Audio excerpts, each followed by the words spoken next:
Welcome to Superwoman Diaries, where each week we share personal stories and open up about our journeys.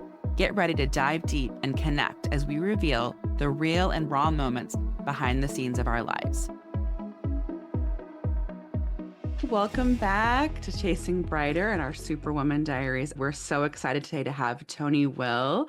Toni Will has 25 years of experience in leadership, starting in banking and now serving as the general manager and governor for the Kalamazoo Wings, a men's AA professional hockey team in the ECHL in Kalamazoo, Michigan. She's been doing that for the past 10 years and still counting. Toni is the first female GM for the Kalamazoo Wings and also for the Board of Governors and the ECHL. The Kalamazoo Wings have won several awards over the past decade for sales and revenue growth and diversity, equity, and inclusion efforts. In addition to her career in professional hockey, Toni launched her lifestyle coaching business, Mindfulness Elevated, in 2021. She helps others find freedom from substances and reach fitness and nutrition goals. If that wasn't enough, in 2023, Toni expanded her business to include professional development coaching with Toni Will Coaching. She is passionate about helping emerging leaders and entrepreneurs break through their own glass ceilings. In 2024, Toni became a TEDx speaker and she launched Women In, a podcast that celebrates women in all walks of life and the people in their lives who are lifting them up and shaping them into the person they are today. 2025 will bring the release of her first book, Not the Norm, and will host and keynote speak at a conference she is creating called Empow-her. Fun facts about Toni. She has earned 2 Guinness World Records with the Kalamazoo Wings in 2019 and 2024. And she also has completed 2 full Ironman triathlons in 2014 and 2017. Welcome. Hi, that's a hell of an intro. But don't you feel like when you live so much life? I remember when my CV or resume turned to 2 pages. You know, when you're young and they're like 1 page, 1 page. You're like, I've lived like a lot of life, guys. This is trying to squish it in. I'm like, man, I need to fine tune that bad boy. No, that was good. No, but I think so. I was just listening to you on the In Between podcast. So that's how Toni and I met through our social media manager, Cassidy from Cassidy Lynn Social. And she has a podcast, The In Between. And you were on there and you guys were talking about imposter syndrome. Yes. And I think, particularly for women, I think that I know people always ask women to like, about if we have imposter syndrome or what's that like. And for you also, because you were in a male dominated field as well. But just I'm 46 and I'm just like embracing my awesomeness. And so we're embracing your awesomeness today, Toni, Oh, with that thank amazing you. bio. Thank you. Yeah, it is. Imposter syndrome is real. And I find, I was just having this conversation yesterday that for me, as I achieve more success, it becomes that imposter syndrome becomes louder and louder. And it's in my bio, and I'm proud of all these things I'm doing. But it's that shade of I don't deserve it, and which isn't true. And I know that, Yeah. but it's working through that and also not being ashamed of the success because it's this notion, and I see women do it all the time, where they make themselves small because of some culture norms that are out there about what it means to be liked as a woman or successful as a woman and to do it all as a woman. And Yeah. so I really work hard to on myself not to put those pressures on me, but also to encourage other women to just be authentically themselves. Yeah. Yeah. What helps you do that kind of work? Oh gosh, what helps me? So I'm like really motivated. I'm like a deep well for my clients and my coaching business. So I read my age every year. And you and I share that love of books. Yes. And I have some books now on my nightstand after our conversation when you were on my Yes. podcast. So finding other like-minded individuals and they're Yeah. experts in their space, which is my first leadership pillar. I live by 6 leadership pillars, and one is go to the experts. And so these Yeah. are the people that are willing to tell their story or provide their expertise in this space. And that's a big part of it for me is the curiosity in me and the learning. So reading books and then listening to podcasts. So that's part of my goals too. So I just turned 47. So I Yeah. read 47 books each year this year, and then I'll listen to 47 podcast episodes. Not my own because that's cheating. I do listen to mine, but I don't count that. Yeah. But I find other people, women in this space, and I reconnect with them. I learn from them and refer my clients, who are men and women, to these resources as well. Yeah. I love that. I call myself a recovering know-it-all. And I think it wasn't until maybe my 40s, I would love to say 30s, people would tell me about a book or they'd tell me about something. And I was like, yeah, that's great. And I was just kind of keep going. And then when I started, I guess, my own kind of spiritual journey, and then I was reading the things and doing the things, and I was like, oh, someone told me about this book 10 years ago. But I was like, yeah. And Oh, so I love the flip of being curious. 100%. It served me well. And that really, for me, I've always been a curious person, but when I stopped drinking 5 years ago, or nearly 5 years ago, I really leaned into that side because I wanted to learn how to stop drinking in a non-traditional way. So that's where that part of the curiosity was unlocked on that side. Yeah. I just dove into all things like brain science and just, and my mom was also sick with Alzheimer's, so all lots to learn about the brain. Yeah. Was there a moment for you, or maybe a series of moments that led to you exploring your own relationship with alcohol? Oh God, there are so many, Jessica. Yeah. Yeah, it started with an inner knowing. I would say back when I think I was about 35 or 36, the first time I Googled, am I an alcoholic? Or how do I know if I have an issue with alcohol? Yeah. But it was just this little quiet voice in the back of my head. And it was like, oh no, not me. Oh, that just what I just overdid it that one night because of fill in the blank, whatever was going on. Yeah. And yeah, it got that inner knowing got louder and louder. There was a lot of, oh, I'm not going to drink today. And then I'd find a reason to. And yeah, it took me about 7 years of that to really say, okay, the perceived pleasure of this substance is not worth the actual pain. Yeah. And my brain went to that space of this is more painful than it's worth, and I want to make change. But this is a seed that we're planting. It's not a switch. And I talk about this like a light switch. If you're in the dark room and you have a problem, you flip on the light switch, problem solved. That's not how I was able to change my relationship with Yeah. alcohol. It's a seed. I had to plant it, water it, learn, and then go live my life, Yeah. how to live alcohol free. I love that as a component of your coaching because I do think in our culture, it's like alcoholic or not alcoholic. Yeah. And I don't think we talk as much about our relationship with alcohol. And I've had people in my practice where it's something we worked on. I'm not a drug and alcohol counselor. I don't strive to be a drug and alcohol counselor. That exploring my client's relationship with alcohol, and it's really interesting. And I think it goes to like our why or how we feel. And I think a lot of us aren't tapped into like or knowing or tapped into ourselves very much. And I don't know if that's a female thing, but I know for me, you just start, especially when I became a mother, Mhm. just like doing what I thought what I should be doing. Like I was like wearing this like mom outfit and going on autopilot and not really tapped into myself. Exactly. And I think there's a lot of thought around or conversation around self-trust because when we look at just what we want, that's where it starts. But then we start to compare because we're Yeah. all in our little cultures and our communities. And it's, if I surround myself with other drinkers and then I choose to say, I don't know that I really like this, what's going to happen? It's scary. Yeah. What are we making choosing not to drink mean? Because Yeah. to your point, it doesn't need to be alcoholic or not alcoholic. I don't subscribe to the word alcoholic. I'm not Yeah. against it. If someone wants to wear that label loud and proud, go for it. Use the verbiage of alcohol free because for me, alcoholic equates to like a stigma, an old school stigma, and that term medically isn't even recognized. It's alcohol use Yeah. disorder. So I like alcohol free, just like I chose for 2 years not to eat meat. I wanted to experiment with that lifestyle, what it's like not to eat meat and see how I felt. I didn't go around saying I was a meataholic and needed to stop eating meat. From a clinical standpoint, alcoholic's not a diagnosis. For my diagnostics, it's like abuse or dependence. So Right. I always tell clients all the time, there's really no such thing as alcoholic. It's if you say you're an alcoholic, you're an alcoholic. You know what I mean? Like it's just to me like more of a self Yeah. label because it's not really a diagnosable.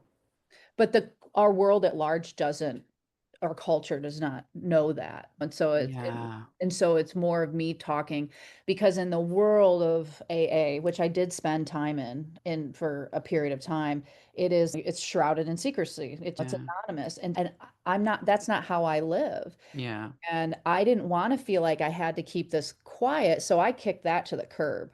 And I just said, I'm going to talk about this freely because I can't be the only one who feels this way. Now, I'm not going to out someone else who doesn't want to talk about it. I understand Right. their anonymity and that the importance of that. It's very uncomfortable to talk about it publicly. It can be. But as Brene Brown said, the way to reduce shame or erase it is to talk about it. Yeah. And Yeah. I can tell you, every time I talk about it, I feel no shame anymore. I got addicted to an addictive substance.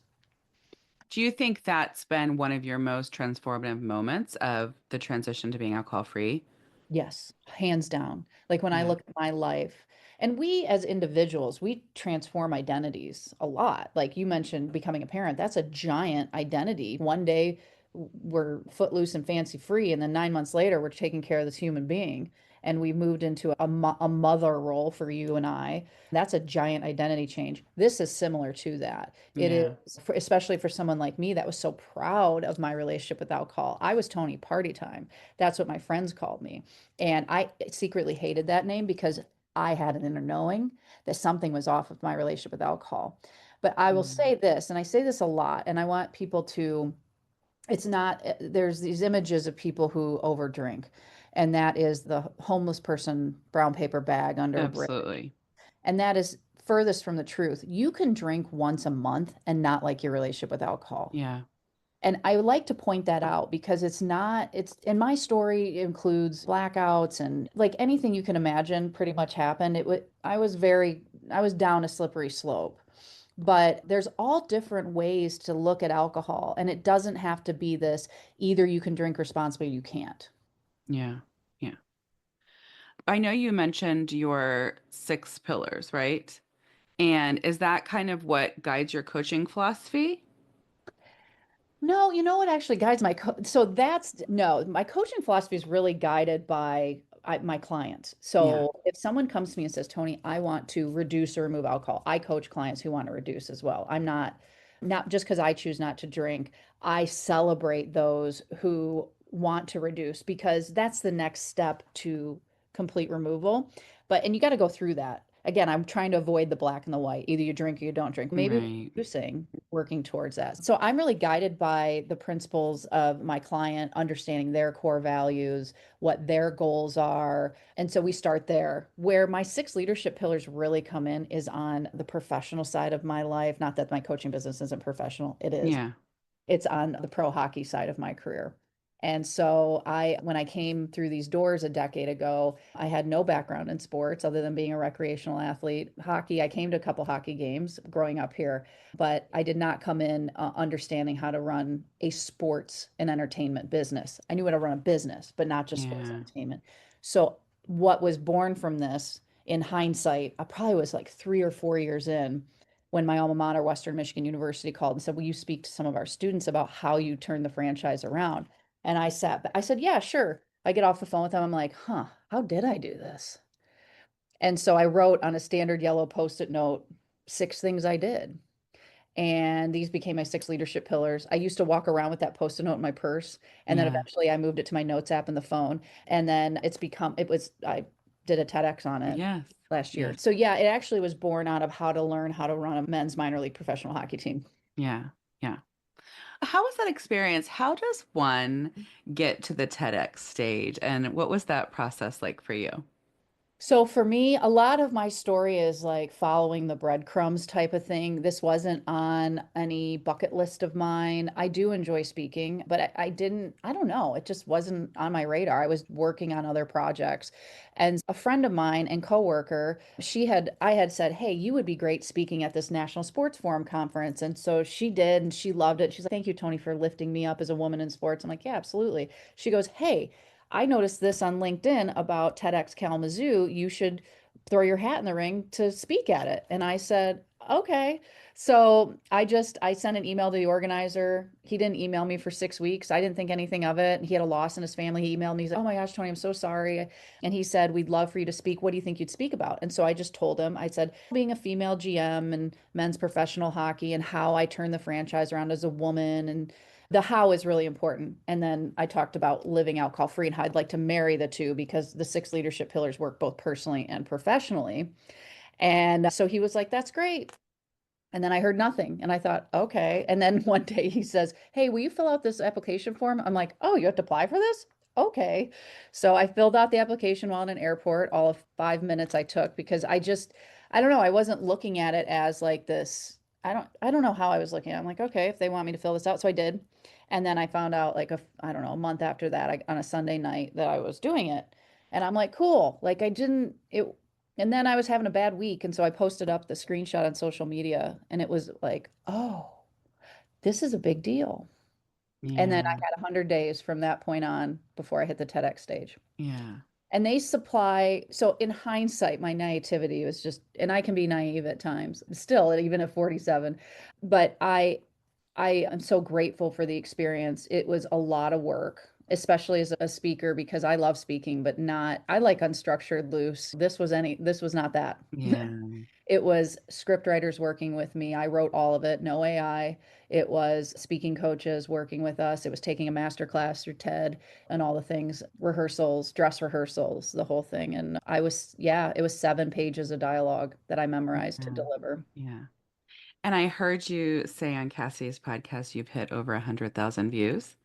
And actually, now I just looked the other day, it's like 202,000 Oh my now. gosh, that's Yeah. so exciting. I think that's so cool. That's one of my goals. I know that's something, one of the many things we share in common is the 500 jobs that we have and the 500 more jobs we still want to have.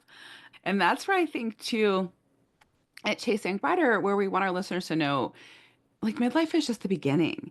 And I've heard people say things like, "Oh, now I'm like winding down." And I'm like, I'm not going to try new things. I'm in my 40s now." And I'm like, "What? No. Now we Yeah. have all of this knowledge and confidence and we care so much less about what other people think. Now's the time that we can really have courage and try new things." So, how did the book come about? And I'd love to hear about your book. Yeah, I want to reiterate, underscore, all caps, what you just said.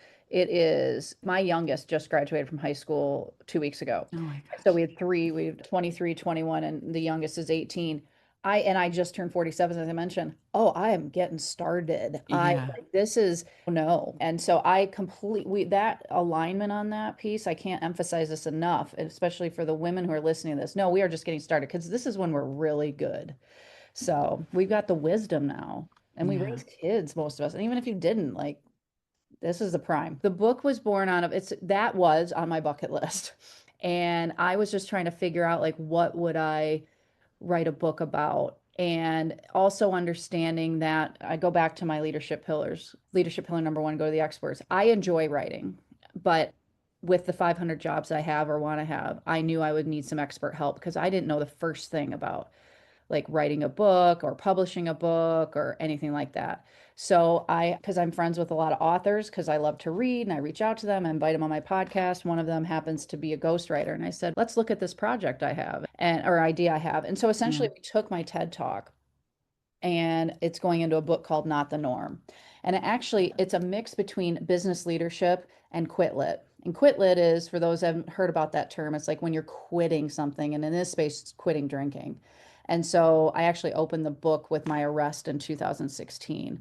And I tell personal stories of my life, like some highs and some lows, but the how did I end up where I am now, present day, and navigating through those challenges and what tools and resources and research and learning I did to help the reader accomplish whatever goals they have. And they don't have Yeah. to be quote unquote normal to do it. So that's why the book's called Not the Norm. Yeah. And how long did that process take? I'm in the middle of it right now. So when the manuscript will be done in September and Okay. then publishing, I'm actually going a hybrid publishing route. There's three different ways you can publish. I'm going the hybrid publishing route. So the idea, it looks like what's going to happen is I'm going to be able to release my book when my Empow-her year 2 conference happens, March 6th of 2026. Okay. Okay. That's so exciting. That's so Yeah. exciting. Has it been overwhelming, or do you feel like when you talk about your pillar of talking to the experts, because you've reached out to the experts, do you feel like you've had support so far in this? I have. It is because I've got my day job. And so my Yeah. day job is that's my priority. And these are my passion projects. And I have a long-term plan for these passion projects. But right now, I love doing both. And Yeah. yeah, it can be overwhelming. But by going to the experts and saying, I know I don't have enough room on my proverbial plate to sit and write the way I would need to write this. I couldn't have produced. It's amazing how ghostwriters work. And one, not having shame about that, because again, Yeah. my goal is to remove shame from a lot of these things. And so I was like, you would, I'm like, how you became me? Like she literally is me. And on paper, it's Yeah. phenomenal. It's through a series of interviews and she'll listen to this podcast. She listens to everything I do and then incorporates what we pulled together as we meet. And so it's not overwhelming. It's fun. Oh, that's so Fun. cool. I want to do that. But I think where I lack is focus. So I need to create like it sounds like when you gave, did you say it was a commencement speech originally when you wrote your six pillars? No, it was it was at my alma mater, but it was Yeah. just for a business class. They wanted me to Yes, for come a in. class. Yeah. But it was like that kind of forced you to focus everything, which then led to the TED Talk, which now has given you this guide for it. And I think that's where that's a shift I've been focusing on for me. As I have my clinical practice. And so I'd like to develop courses. It's been something I've been wanting to do for years. With COVID, as I think many of us know, like the mental health space Mhm. has skyrocketed. So I've been really busy Yeah. in my clinic. And so I got off where I was headed before the pandemic. So I want to get back to creating courses. I would love to do workbooks, journals, all of Yes. those things. That's so Yes. exciting to hear you doing it. Yeah, and I had a lot of imposter syndrome about it. But the more I talk about it, the deeper we get into the project, half the book is done. So then I read it and it took me, once the first half was finished and I had it, it took me 10 days to pick it up because I started to read that opening scene and I was like, whoa, that was you. It's like she Yeah. lived it and I'm going, and so I had to put it down because it brought me right back to Yeah. that jail cell and the shame. And yeah. So up 10 days later, I picked it up and I read. I was like, wow, this is good. This is really Yeah. good. And I love that too because, and I know we all love Brene Brown teaching us about vulnerability, but that still is something that, not that I struggle with, because in my personal life, I can totally be vulnerable, but then to put that on a stage for others, I think, and especially, I think I don't have problems sharing, but then I have to think about my kids and my partner and like what I'm sharing, if they're okay with what I'm sharing. So I love that's so inspiring when we see other people living authentically, sharing their story. You're right, that does, putting a light on it does reduce shame. And then that encourages us to live that way as well. Yes, because I tell other stories that are not, I actually haven't spoken publicly about a lot of them. Yeah. It's going to be in this book. And they're different stories throughout my entire life, things that I faced, like sexual harassment at work, some family situations that were not great, just a lot of different loss that I experienced at a very young age with my two best friends that have passed, and I'm the only one surviving. And Yeah. there's a lot of different stories that I tell in there and just really lifting the kimono and knowing too, like, there could be people that read this and don't like it. Am I setting my career on fire? I don't know. But to your earlier point, if I am, I don't think I am, but if then that's not what's meant for me. What do you say to people or maybe even your coaching clients when we're in the thick of that, right? Like the loss, the arrest, all of those things. What is your mindset or what has been your mindset to get through obstacles, difficult times, challenging times? Yeah, it's so much easier when you're through it. And Yeah. I say that kind of tongue in cheek a little bit, but like I mentioned, my mom had Alzheimer's. She died in February. I had a tough hockey season this year. There was a lot of online bullying towards me specifically. It was hard. It was a hard just year. And the simplest thing I say when I'm in it is I'm growing, I'm growing. And I tell my clients this, when you're in the blender, that's the rich soil in which we grow and change. And we can grow and change in two ways, positive, or we can become cynical and jaded and negative. But if you look at this as an opportunity for growth, I'm growing, it helps alleviate some of that emotional discomfort. And there's been plenty of times, especially in grief, where I'm like, I just got to sit in it. Yeah. Yeah. What has helped you? Were there people in your life at a young age? Like, what has helped you to have that mindset versus like a victim mentality? Oh, trust me, the victim comes out at times, but I'm pretty good at labeling it. Ah, there's Toni. She's being a little bit of a victim. And I don't like that. That feels uncomfortable to me, but and it's normal for all of us. But the goal is Yeah. like to shrink that. My my dad has been an amazing individual in my life. My parents were married for almost 50 years before my mom passed, but my dad and I's relationship is really special. He was an executive coach. He owned his own business. He would be the one that say, Toni, I want you to take these personality assessments. I use them on my clients. And so I was doing strength finders at 13. I was doing disc assessments at 13. I was all these books. And so this is, and the apple did not fall far from that tree. Yeah. And at 82 years old, I'm still very close to my dad. And he and I went arm in arm through this illness with my mom. And it just continues to be a foundational relationship for Yeah. me.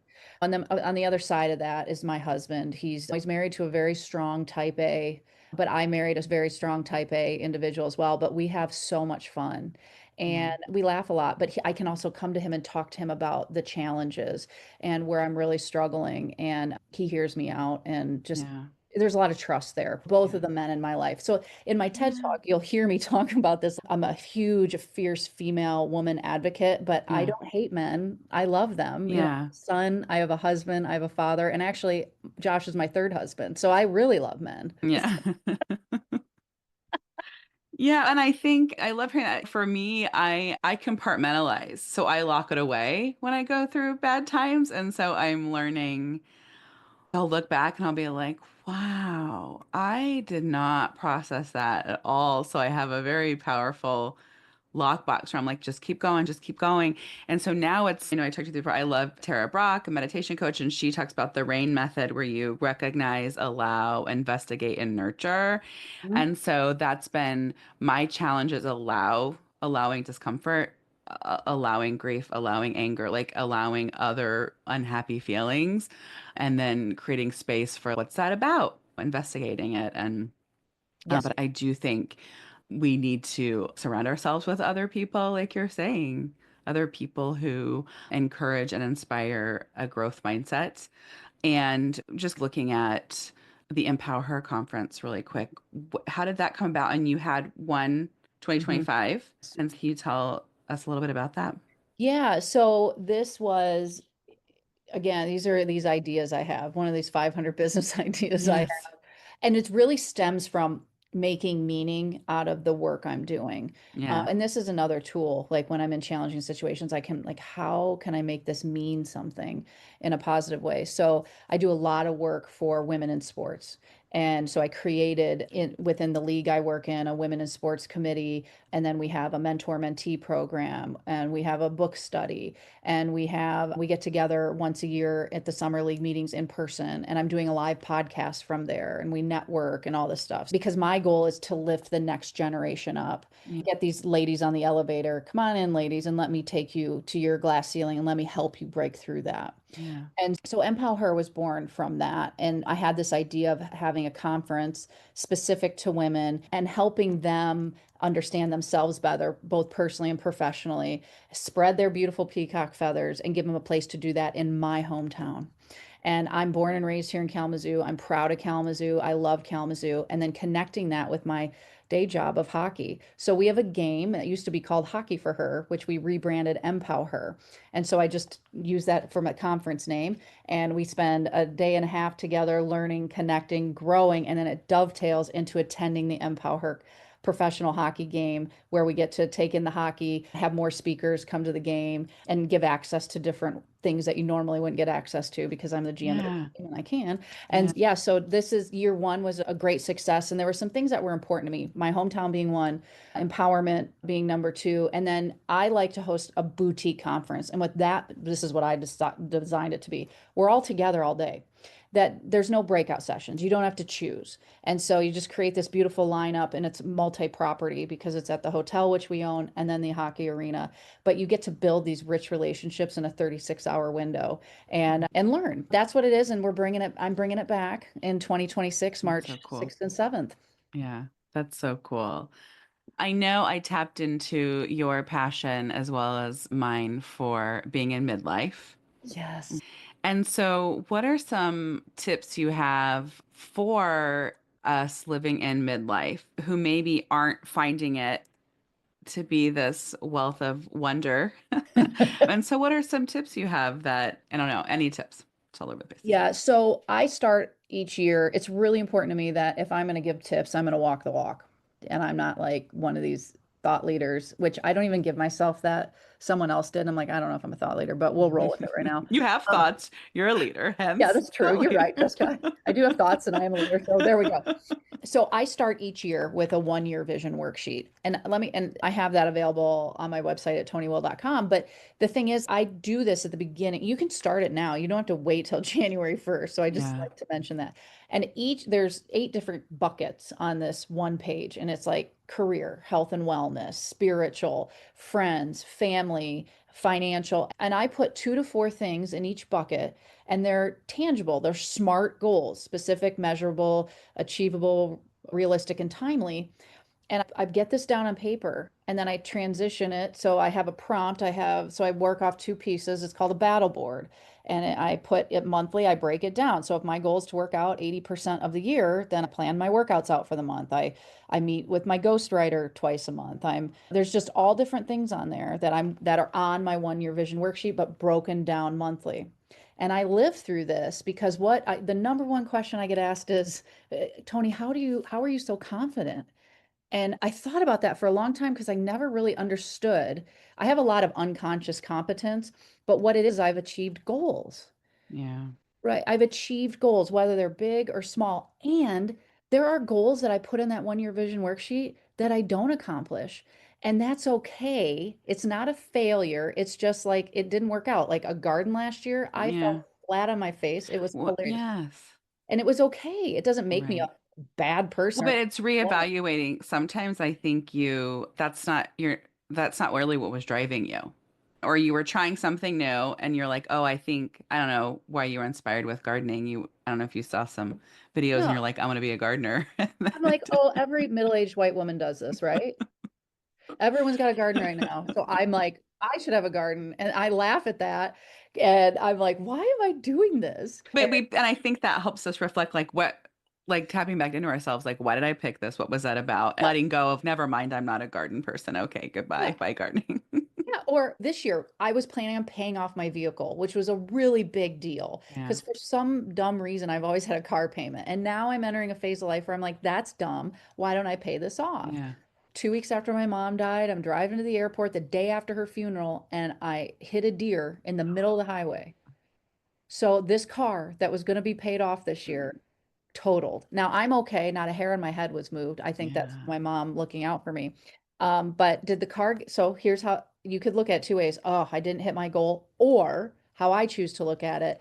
I actually did pay the car off because yeah. You it was did. totaled and the insurance paid it off. Yeah, it's So true. I paid it off. Yeah, yeah, So you could look at it a lot of different ways. And I have a lot of examples of that. And so by being intentional and setting goals and holding myself accountable to them. The other thing I want to mention is I don't do this alone. Beyond my dad and my husband and my 3 young adult children and my friends and my coworkers and all that, I have, I spend money on people. By that, an executive coach and a therapist, yeah, and they're very different, coaching and therapy, as you I'm sure would attest to as well. And so I have a team that help me see me more clearly because I can't do this all on my own. And so it's really important. I as a coach too, coaches having coaches is essential. yeah. No, those are great. I always you call them buckets. I call them slices of pie. And I went to Notre Dame and it was actually like a nun. We had a nun that was the head of my dorm and she sat me down my freshman year and she had a pie chart on a like a flip board. What are those? I don't even remember what those boards are called. The Mhm. big paper Oh easel yeah, easel yeah, what are they? situation. Yeah. Yeah, I know what you're talking about. What are And they? she had the slice of pie. And when I started seeing clients, I noticed a lot of my clients, it was like all work and maybe a home life, and they had two slices of pie. And I was like, we've got to break these up into eight slices of pie. So I know I do the same thing. I do goals with the eight slices and review quarterly and weekly. And I'll notice, like, why am I not hitting this goal? Oh, that's because I don't even know. June Jessica is completely different than January Jessica, and I don't care about this goal anymore. Very, very. And sometimes on my 1 year vision worksheet, every year's in pencil. And Yeah. it doesn't, I don't erase things off, but I may add things on or cross it off and that's okay. It's for Yeah. me. No one's grading me on this. Yeah. Yeah. Yeah. I love that we do similar things, but there's different ways to slice the pie or fold Yeah. whatever analogy you want to use. It all Yeah. Yeah. And I know that we've talked about it. We love reading so much. I don't know if you can pick one. Mm. Is there one book that you were like, oh my gosh, this kind of changed my life, or a few books that you feel like were just pivotal in your journey? Yeah, there's some that I read once a year. So I'll start there. I'll give you one. So one Quit Lit, Drinking a Love Story by Carolyn Knapp. Oh, This was before Quit Lit was like an even a genre. And yeah. she wrote this back in 1996 and her writing and how vulnerable she was, just phenomenal. So that book is one of my favorites. And then on the business side, I'm listening to it for a third time this year. So that tells you something. 10x is easier than 2x. And I'm a woman, and that's by Dan Sullivan Mhm. and Ben Hardy. I love 10X is like my jam. And so I love what BHAGs, if anyone's ever heard of this, big, hairy, audacious goals. And like my book is one of them. And Yeah. that's going to be a giant 10X in my life, having a book published. And there's other things like Yeah. if you think about your first job, my first job, I made $4.25 an hour, and we've 10X before. So I just love that methodology as an entrepreneur. So Mm. that's definitely a favorite. Yeah. And what's on your list right now? What are you loving? What are you listening to? What are you watching? So what am I watching? I'm just thinking, I love true crime. Yeah. The Karen Reed, she's the one that like backed into her boyfriend that was a cop or allegedly. So I'm watching Yeah. that on HBO Max. What else am I? Okay, I do some reality TV. I've cut a lot of it out. Little Below Deck Never Hurt Anyone on Yeah. Bravo. I'm watching that. And then I've been listening to your podcast, you and your sister's podcast, which I love. I love this Superwoman theme. It's phenomenal. And the Samantha Parker show, I've been listening to that and Feeling Lit. A lot of these are in the women, middle age, some sober living stuff or alcohol Yeah. living space, but some true crime is sprinkled. Big Mad True Crime is another one I listen to. And then reading right now, I just wrapped up a book, My Brother Jason, that was a true crime one. And what was the other book? Oh, Let Them Theory by Mel Robbins. Was that good? Did you like it? Yes, it was good. I love Mel Robbins. Don't she's awesome, but there were some things that if you are stuck in the line at the grocery store and you're impatient like me and have a million things to do, the let them theory works. It can. Bigger stuff in life, there's some bigger life challenges. The let them doesn't necessarily work for me, but there Yeah. are some good nuggets in there, and I applaud her transparency as it relates to some of the stories she shared about where she applied it to her life. So Yeah. part I did. Yeah. Yeah. No, that's on my list. I don't know if I was reading it last time I talked with you, but I'm reading Beyond Anxiety by Mm, Martha Beck. yes. So I haven't that's read that one. I try to read like a more, I don't know, I'd say self-help, whatever, like heavy. That's heavy for me because I'm trying to learn it and listen and write it down and change my brain. And then I have to sprinkle in brain candy because, Same. Oh, yeah. I didn't mention the True Blood books, the Sookie Stackhouse series. I think I'm on book 11. I started them a year and a half ago, and Yeah. that's what I read before bed. I Yeah. don't want this heavy like stuff. So yeah, I rotate 3 or 4 books at a time. Yeah. Yeah. This has been so wonderful and so fun. I can't wait to see you in July. We're having Um, coffee. This is awesome. yes, I'm very excited. Yeah, I'm looking forward to it. Thanks so much for spending time in your day. Thanks, Jessica. It's so good to talk to you. You too. Thanks for listening today. Don't forget to subscribe so you can hear our latest episodes as soon as they drop. If you loved today's episode, share with a friend. Join us each week as we bring you inspiring stories, expert interviews, and actionable tips to help you navigate the challenges and opportunities of midlife. If you want to know more about Kelly and I, read our blogs, find more tips, tools, and resources, check that out at chasingbrighter.com. Thanks. Remember, your best life is just a listen away.